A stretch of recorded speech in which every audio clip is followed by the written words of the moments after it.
The RECON at CUA VIET, a story of two medals act. The bond of the teams in the fall of 1972. The Vietnam War was winding down for the United States. But for the special warfare groups, the danger was at its peak. By this time, only a handful of Navy SEALs remained in the country, acting as strategic intelligence gatherers near the demilitarized zone DMZ. Among them were two men who could not have been more different in appearance, yet were identical in spirit. Lieutenant Thomas "Tom" Norris was a slender, soft-spoken man from Maryland. He didn't look like a stereotypical warrior. He was an intellectual, a guy who joined the Navy after studying sociology. But inside Norris was an unbreakable will.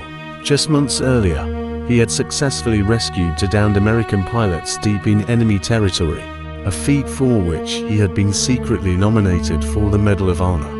Petty Officer Mike Thornton was the textbook definition of a Texas powerhouse.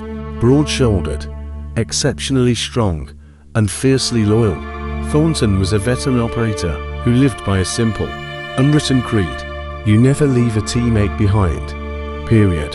Though they belonged to different teams, they had trained together, bled together, and trusted each other implicitly. On October 31st, 1972, that trust would be put to the ultimate test. Act E. Into the Hornet's Nest. The mission was supposed to be a routine, albeit highly dangerous, night reconnaissance patrol. The objective was to gather intelligence on a heavily fortified North Vietnamese Army NVA naval base near the CUA VIET River, just south of the DMZ. The team was small, designed for stealth rather than firepower. Lieutenant Tom Norris, mission commander; Petty Officer Mike Thornton, second in command. 3 trusted South Vietnamese specialized commandos LDN shortly after midnight. A small rubber boat launched from a Vietnamese junk boat, paddling silently through the pitch-black surf. The sea was rough, the currents treacherous. Due to the shifting tides and zero visibility, the team drifted off course. When they finally waded ashore onto the sandy beach, they weren't in a neutral zone, they were miles north, directly inside an NVA stronghold. Unaware of the navigation error, Norris led the team inland. For hours, they moved like ghosts through the sand dunes and scrub brush. But as the first pale light of dawn began to break over the South China Sea, the illusion of stealth vanished. An NVA sentry spotted a shadow in the dunes. A single shot rang out, followed by a momentary, suffocating silence. Then, the world exploded. Act E. The retreat to the sea. The 5-man patrol had stumbled into a force of over 150 NVA regulars. Within minutes, the Americans and their Vietnamese allies were surrounded on 3 sides, with their backs pressed against the open ocean. "We've got a whole regiment on us, Mike," Norris shouted over the deafening roar of AK-47 fire and exploding mortars. "Then it's a fair fight, Lieutenant," Thornton yelled back, unleashing a burst from his XM177E2 carbine. Norris knew they couldn't hold the dunes. They needed to fall back to the beach, but the enemy was aggressively flanking them. Rocket-propelled grenades, RPGs tore into the sand, showering them with debris. Norris ordered the 3 South Vietnamese commandos to begin a fighting retreat toward the surf, while he and Thornton held the high ground to cover them. For over an hour, the 2 SEALs fought a desperate rearguard action. They moved from dune to dune, firing, throwing grenades, and constantly changing positions to make the enemy believe they were facing a much larger force. Thornton was struck by shrapnel in the back and legs, but the adrenaline masked the pain. He kept firing, realizing they were about to be completely overrun. Norris ordered Thornton to take the commandos and make a break for the water. Norris stayed behind on a vantage point atop a sand dune to provide the final covering fire. Thornton, fiercely reluctant to leave his officer, bounded back down the dune. He gathered the commandos and began laying down suppressing fire from the shoreline. Suddenly, the radio crackled. One of the South Vietnamese commandos, peering through binoculars at the dune Norris was holding, cried out in terror. "The lieutenant is down. He's hit in the head. He's dead." Active. The rescue against all odds through the smoke. Thornton looked back up the hill.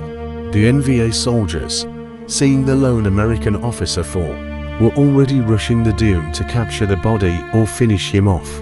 In that fraction of a second, Mike Thornton made a choice. He didn't care about the chain of command, he didn't care about the 150 enemy soldiers, and he didn't care about his own wounds. He looked at the commandos and said, "I'm going back." Thornton charged alone up the sand dune, directly into oncoming enemy fire. He moved with a ferocity that stunned the advancing NVA. He shot at enemy soldiers who were less than 10 yards from Norris's position. Defying a hail of bullets, Thornton reached the top of the dune and dropped to his knees beside his lieutenant. The sight was horrific. A bullet had struck Tom Norris in the forehead, exiting the side of his skull. His left eye was gone, and a large portion of his skull was shattered. He was completely unconscious, drenched in blood, and barely breathing. To any rational observer, Tom Norris was a corpse. But Mike Thornton wasn't being rational, he was being a teammate. "You're going home, Tom," Thornton muttered. Using his immense physical strength, Thornton hoisted the limp, bleeding body of Norris onto his shoulders.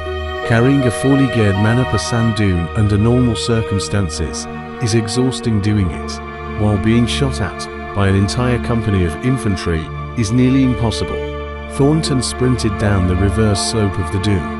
As he reached the beach, an NVA mortar round exploded just feet away. The blast threw Thornton into the air, peppering his body with more shrapnel and severely wounding the 2 remaining South Vietnamese commandos who had stayed on the beach. Thornton dragged himself out of the sand. He looked at Norris. The lieutenant was still breathing, with the enemy literally breathing down their necks on the open beach. Thornton made a desperate tactical decision. He grabbed Norris, grabbed the wounded commandos, and dragged them all into the heavy surf of the South China Sea. Act V. 2 miles of ocean. The ocean, which had been their enemy the night before, became their only sanctuary.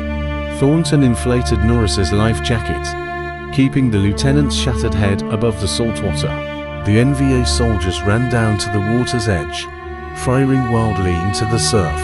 Bullets splashed all around them, but Thornton used his own body as a shield, paddling furiously away from the shore.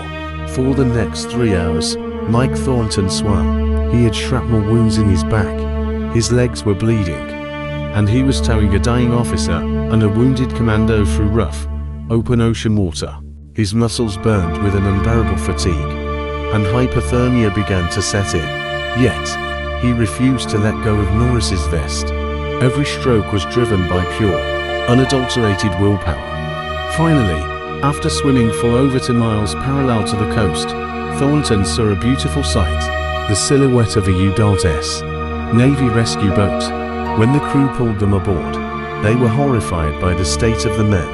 Norris was rushed to a medical bay, where doctors looked at his catastrophic head wound and told Thornton to prepare for the worst. No one survived a shot like that to the brain, but they didn't know Tom Norris. Act VI. The miracle and the epilogues. Tom Norris survived. It took years of reconstructive surgery, a prosthetic eye, and intense physical therapy. But the soft-spoken lieutenant beat the odds. He retained his sharp mind and his deep humanity. On October 15, 1973, Petty Officer Michael Thornton walked into the White House. President Richard Nixon pinned the Medal of Honor on his neck for his unimaginable bravery.